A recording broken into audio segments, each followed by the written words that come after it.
Hello friends, आज मैं आपको अकाउंट्स में एक टॉपिक बताने जा रहा हूँ। Double column cash book. आप जानते हैं कि कैश बुक हमारा 4 टाइप्स के होते हैं। The single column cash book, double column cash book, triple column cash book और पिटी कैश बुक। तो उसी में एक कड़ी को मैं आपको बताने जा रहा हूँ, double column cash book. Double column cash book. Double column cash book आपका क्या डिनोट करता है, क्या मेंशन करता है? तो double column cash book sir हमारा मेंशन करता है the total received and the total payment of day wise या month wise cash and bank column का, cash account and bank account का। मतलब कैश अकाउंट और बैंक अकाउंट में total receipt, per day total payment, ठीक है, opening balance, closing balance, ये हमारा double column cash book denote करता है। आइए इसका एक फॉर्मेट बनाते हैं कि डबल कॉलम कैश बुक का फॉर्मेट कैसे बनता है।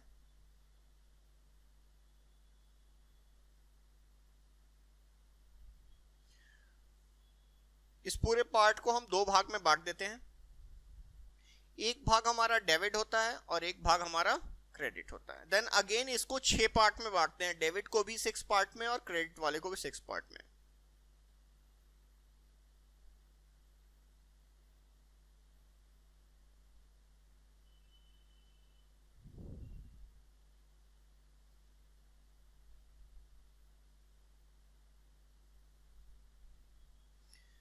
पहले में हम डालते हैं डेट, सेकेंड में हमारा रहता है पार्टिकुलर, और इस साइड हम दिखाते हैं रिसीप्ट। किसका रिसीप्ट? कैश और बैंक का रिसीप्ट दिखाते हैं। जितने पैसे हमारे कैश और बैंक अकाउंट में आते हैं उसको हम इस साइड दिखाते हैं, डेबिट साइड में दिखाते हैं। ये हमारा बाउचर नंबर होता है, ये हमारा लेजर फोलियो, ये हमारा कैश का कॉलम, ये हमारा बैंक अकाउंट का कॉलम। देन अब हम आते हैं क्रेडिट साइड में, यहां हम डिनोट करते हैं डेट, देन पार्टिकुलर, और ये हम दिखाते हैं पेमेंट साइड। यानी कि कैश और बैंक के थ्रू जितने भी आपके पेमेंट होते हैं उसको हम इस क्रेडिट साइड में शो करते हैं। ये हमारा voucher number, ledger folio number, ये कैश और ये बैंक।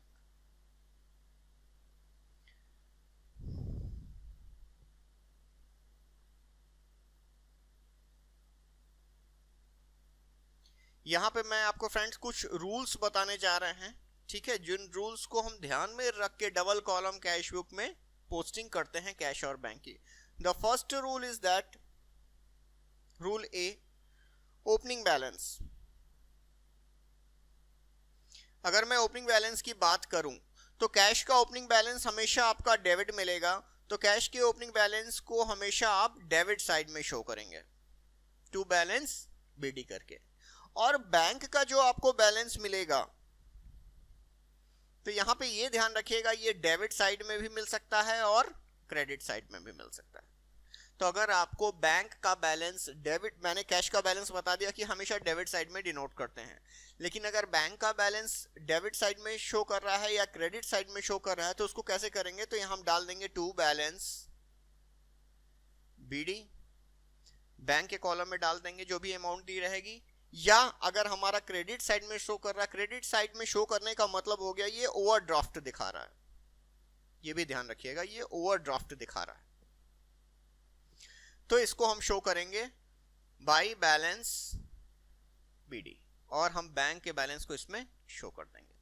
तो पहले रूल्स को हम फॉलो करते हैं कि सर कैश का बैलेंस हमेशा डेबिट साइड में शो करेगा और बैंक का बैलेंस आपका डेबिट और क्रेडिट दोनों साइड में शो कर सकता है। क्रेडिट साइड में जो बैलेंस शो कर रहा है वो आपका ओवरड्राफ्ट को दिखाएगा। अगर डेबिट साइड में बैंक का बैलेंस है, टू बैलेंस बीडी और बैंक के बैलेंस को शो कर देते हैं, और क्रेडिट साइड में है तो बाई बैलेंस बीडी और बैंक के कॉलम में शो कर देते हैं। नेक्स्ट जो रूल हम फॉलो करते हैं वो है कॉन्ट्रा एंट्री। कॉन्ट्रा एंट्री क्या होती है? Both side are affected, both accounts are affected, मैं कह सकता हूं both accounts are affected.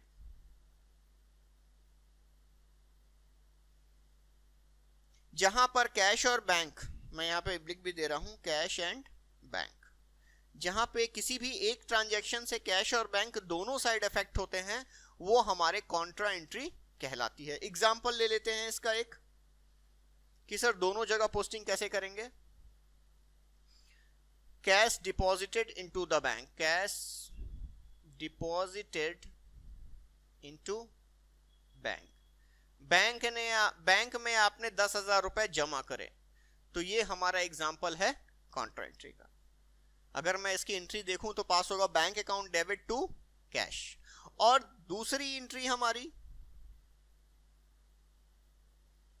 Cash withdrew for office use from bank, आपने अपने बैंक अकाउंट से ऑफिस यूज के लिए पैसे निकाले, तो जस्ट एंट्री पलट जाती है, एंट्री हो जाती है हमारी cash account debit to bank account. तो ध्यान रखिएगा दोनों साइड में हम एंट्री इसकी पास करेंगे। ऐसी एंट्री को कॉन्ट्रा एंट्री कहा जाता है और उसको सी से करके हम डिनोट भी कर देते हैं। तो दूसरा रूल को हम ध्यान में रखेंगे, कॉन्ट्रा एंट्री जो हमारे कैश और बैंक दोनों कॉलम को अफेक्ट करेगी। The third one,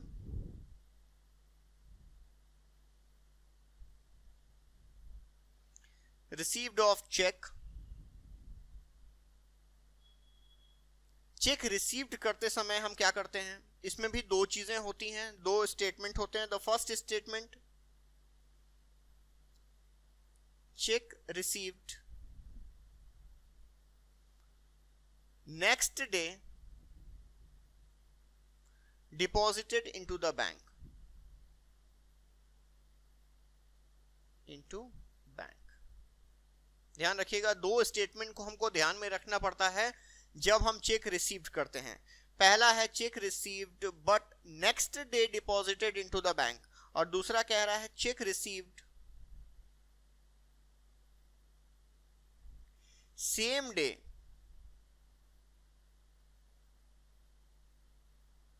deposited into bank.